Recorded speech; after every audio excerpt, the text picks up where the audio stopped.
Hi everybody, welcome to the re-recording of the Club Registrar webinar we did on November 27th. We don't have an original recording, so I'll be going over the slideshow again for you.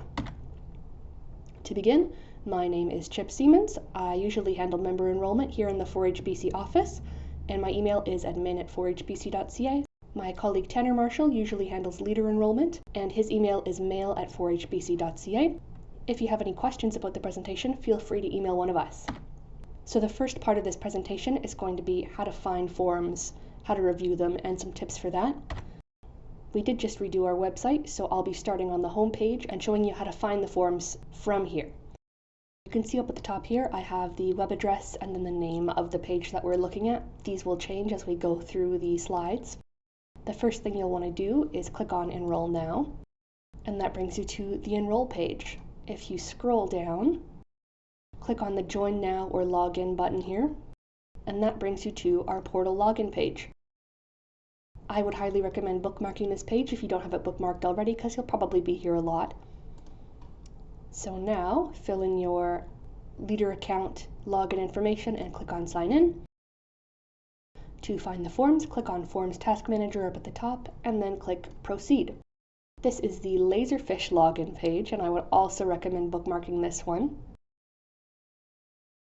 The login information for this account should be the same as for your Leader Portal account. I believe you can change it manually, and if you can't get into either one of those pages, please just give me or Tanner an email and we can help you out. So enter your login details and click on Sign In, and now you're in your Laserfish inbox. So this page is where all of the forms will populate. Right now you can just see one in there, but as the enrollment period goes on, you'll probably have several forms listed down this page. To open a form, just click on the blue text here. And this is a little video here that I've recorded that just shows a sample member enrollment form. There we go. If we pause here, before we move on, there are a few things I just want to point out on this page. So up at the very top here, you have the Save Draft button. On the bottom, there's a box that says Comments, and then you have your Approve button down here. Before we go into things that you want to consider when you're reviewing the form, I'm going to show you the form timeline. So, a form is created by a member or a leader submitting their annual enrollment form, and that will go into the Club Registrar's inbox, as we just saw. When they review the form and click Approve, that goes up to the key leader, who then reviews the form, and then it comes up to 4HBC staff. Everything on the form can still be changed up until 4HBC staff click Approve or Decline. When the form is in the Club Registrar's inbox, there are a few things you can do in there, right? So after you've gone through and reviewed it, to approve it, you're just going to click Approve. To save it for later, click that Save Draft button up at the top, and that will stay pending in your inbox, and you can open it later. And then to decline it, you don't actually have a decline button, so what you'll have to do is enter a comment kind of describing the situation in the comments box, and then click Approve, so your key leader can read that and then review it and make a call. I do just want to say we obviously don't recommend declining anybody, so if you feel like you need to, please make sure that it's only because they're maybe too young for the program in general, or maybe they've withdrawn. And be sure to communicate to the family of the member that you're declining before you decline. So here we go. So when the form is in a key leader's inbox, the Approve button is the same and the Save Draft button is the same. To decline a form, you'll also have a Decline button on the bottom of the page. That still does go up to 4HBC staff, so we can review the whole thing. If we have any questions, we might reach out to you.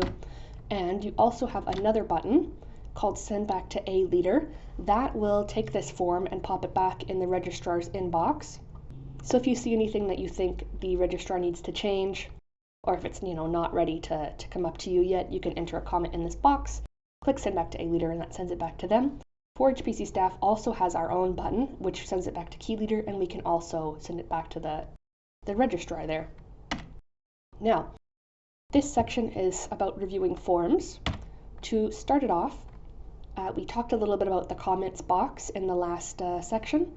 So if you're not sure how to read those comments, so you'll open up your form, There's a details pane on the side here and a little arrow. If you click that, it'll open the action history tab. This might already be open when you open your form, but if it's not, that's how you open it. And then you can see in here all the steps that the form has been through, everybody it's been assigned to.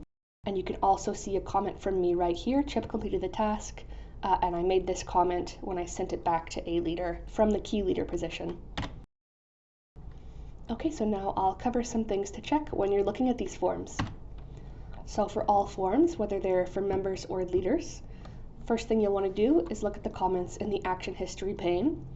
Oh, I'll also say that you can really change any of these fields if you know that they're wrong and you know the answer.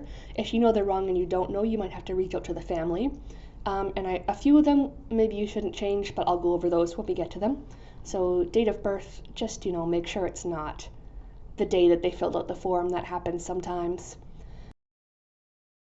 The number of years in 4-H, if you think that isn't correct, you can always just put that in the comments box, and then Tan or I will double check in our records to see if it is, but you don't need to change that. Mailing address. We don't usually mail things out from the office. We do welcome kits for new members or leaders, and if this is an incomplete address or there's no address, we won't be able to mail anything to that person. It's not a huge deal, but it might be worth checking with them. And payment information on the bottom of the form. It's a good idea to note down whether they selected they'd pay cash or check directly to the club, or if they paid by credit card on the form, and if they paid by credit card, whether or not that payment went through. Now, when you're just looking at member forms, project is a big one. Make sure that they selected appropriate projects for their age range. So members with a 4-H age 6 to 8 are in Clover Buds, 9+ are in regular projects. And make sure that the projects they've selected all have a unit. I know sometimes you won't know what unit somebody's in until after the enrollment deadline. If you're waiting for the birth of an animal or something, that's totally fine to just leave that form pending in your inbox until you do know, and then you can change the unit and then approve it. If I do ever bug you about a form pending in your inbox and that's why it's pending, just let me know and I'll leave you alone. And also the medical information. I'll show you how to pull a medical report later on in the slideshow, but it's always a good idea just to have a look through there and see if there's any allergies or any other pressing medical information you might want to know for when your club starts having meetings. And when you're reviewing forms for other leaders, make sure that their reference checks are there if they're a new leader. If you're a key leader and you're looking at a new leader's form, make sure the key leader interview is included or attached. The CRC expiry date, just take a look at it so you know when about they're going to have to renew. There's nothing really you can do about this, it's just good to be aware of. And then the club positions, I will show you right now how to make sure those are all entered correctly. When a leader is selecting their club positions, each line should be a separate role in the club. So if this person is the A leader of the club, it'll be their region, district, club. The project will be A leader only, position will be club leader. If they're also the registrar, these three up at the front are the same.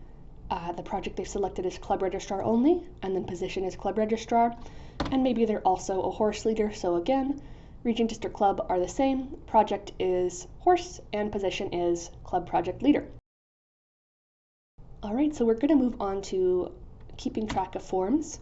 I know a lot of people already have their own system, and if that works for you, that's perfect. This is just a suggestion here.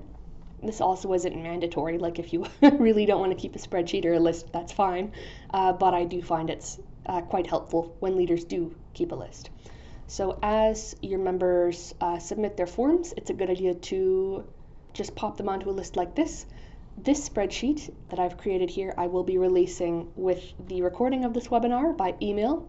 And then if you're watching this in post, you can always send me an email and I will mail it over if you're interested. So for this one, we have John Doe, first and last name. The form status, I think this is important to keep track of. It's been approved by 4HBC, maybe it's pending in your inbox, your key leader's inbox. Maybe you've declined it if they're, too young or something. Date of birth, 4-H age. I have a little section for payment here, so maybe this person is paid by credit card and the payment was successful. Maybe if they pay by cash, you can keep track of whether or not you've collected that payment yet. A preferred email, maybe you want like their phone number or something on there. Projects if you want. And note, here I've put John is allergic to dairy. Really, you can customize a spreadsheet to have whatever kind of information you need or what you think is helpful.